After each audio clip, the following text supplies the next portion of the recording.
ആഗോള കാലാവസ്ഥാ വ്യതിയാനവും വരൾച്ചയും മൂലം ഭീഷണിയിലായ ചരിത്രപ്രസിദ്ധമായ ഗലീലി കടലിനെ അഥവാ കിന്നാററ്റ് തടാകം സംരക്ഷിക്കാൻ വിപ്ലവാത്മകമായി നീക്കം നടത്തി ഇസ്രായേൽ. ലോക ചരിത്രത്തിൽ ആദ്യമായി കടൽ വെള്ളത്തിലെ ലവണാംശം നീക്കം ചെയ്തുകൊണ്ട് ഒരു ശുദ്ധജല തടാകത്തിലേക്ക് പമ്പ് ചെയ്യുന്ന അതിവേഗ പദ്ധതിയാണ് ഇസ്രായേൽ സ്വീകരിച്ചത്. യേശുക്രിസ്തുവിന്റെ ജീവിതവുമായി ഏറെ ബന്ധമുള്ളതിനാൽ ഈ തടാകം യേശുവിന്റെ തടാകം അഥവാ ജീസസ് ലേക്ക് എന്നാണ് അറിയപ്പെടുന്നത്. മെഡിറ്ററേനിയൻ കടൽത്തീരത്തുള്ള അഷ്ദോദ്, ഹദേര തുടങ്ങിയ തീരദേശ നഗരങ്ങളിലെ അത്യാധുനിക പ്ലാന്റുകളിൽ വെച്ചാണ് കടൽ വെള്ളത്തിലെ ലവണാംശം നീക്കം ചെയ്തുകൊണ്ടിരിക്കുന്നത്. തുടർന്ന് അവിടെ നിന്ന് 100 മുതൽ 150 കിലോമീറ്റർ വരെ നീളമുള്ള കൂറ്റൻ പൈപ്പ് ലൈനുകളും പമ്പിംഗ് സ്റ്റേഷനുകളും വഴി ഈ വെള്ളം തടാകത്തിലേക്ക് എത്തിക്കുന്നു. തടാകത്തിലേക്ക് നേരിട്ടൊഴുക്കുന്നതിനു മുൻപായി സാൽമോൺ അരുവി വഴിയാണ് ഈ വെള്ളം കടത്തിവിടുന്നത്. ഇതുവഴി മുൻപ് വറ്റിവരണ്ടുപോയ ഒരരുവി പ്രകൃതിദത്തമായി പുനർജനിക്കുകയും ചെയ്തു. പതിറ്റാണ്ടുകളായി ഇസ്രായേലിന്റെ പ്രധാന കുടിവെള്ള സ്രോതസ്സായിരുന്നു കിന്നാററ്റ് തടാകം. 1994 ഇസ്രായേൽ ഉദ്ഘാടനം ചെയ്ത നാഷണൽ വാട്ടർ കാരിയർ പദ്ധതി വഴി തടാകത്തിലെ വെള്ളം രാജ്യത്തിന്റെ മധ്യമേഖലകളിലേക്കും തെക്കൻ മരുഭൂമി പ്രദേശങ്ങളിലേക്കും എത്തിക്കുകയായിരുന്നു പതിവ്. എന്നാൽ പുതിയ പദ്ധതി ഇതിന് തികച്ചും വിപരീതമായാണ് പ്രവർത്തിക്കുന്നത്.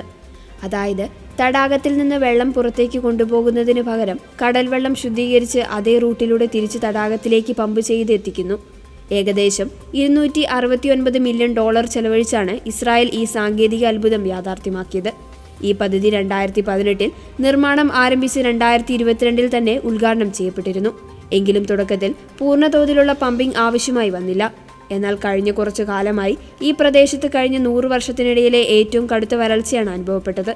ഇതോടെ തടാകത്തിലെ ജലനിരപ്പ് വൻതോതിൽ താഴുകയും അതോറിറ്റി നിശ്ചയിച്ചിട്ടുള്ള അപകടകരമായ റെഡ് ലൈൻ വരെ എത്തുകയും ചെയ്തു. ഈ സാഹചര്യത്തിലാണ് തടാകത്തെ പൂർണ്ണമായും വറ്റിവരളുന്നതിൽ നിന്നും സംരക്ഷിക്കാൻ വേണ്ടി അധികൃതർ ഇപ്പോൾ പൂർണ്ണതോതിലുള്ള പമ്പിംഗ് അടിയന്തരമായി ആരംഭിച്ചത്. നിലവിലെ കണക്കനുസരിച്ച് ശരത് ശീതകാലങ്ങളിൽ മണിക്കൂറിൽ 5000 ക്യൂബിക് മീറ്റർ വരെ ശുദ്ധീകരിച്ച ജലം തടാകത്തിലേക്ക് പമ്പ് ചെയ്യാനാണ് ഇസ്രായേൽ വാട്ടർ അതോറിറ്റി ലക്ഷ്യമിടുന്നത്. ഇതുവഴി ദശലക്ഷക്കണക്കിന് ക്യൂബിക് മീറ്റർ ഉയർന്ന ഗുണനിലവാരമുള്ള വെള്ളം തടാകത്തിലേക്ക് ഒഴുകിയെത്തും. മഴ വളരെ ശക്തമാകുന്ന സമയങ്ങളിൽ മാത്രം ഈ പമ്പിങ്ങിന്റെ അളവ് താൽക്കാലികമായി കുറയ്ക്കുകയോ നിർത്തിവെക്കുകയോ ചെയ്യും. ലവണാംശം നീക്കം ചെയ്ത വെള്ളം പ്രകൃതിദത്ത തടാകത്തിലെ മത്സ്യങ്ങൾ, സസ്യങ്ങൾ, സൂക്ഷ്മജീവികൾ എന്നിവ ഉൾപ്പെടുന്ന ഡെലിക്കേറ്റായ ജൈവ വ്യവസ്ഥയെ ബാധിക്കുമോ എന്ന ആശങ്കകൾ ഉയർന്നിരുന്നു.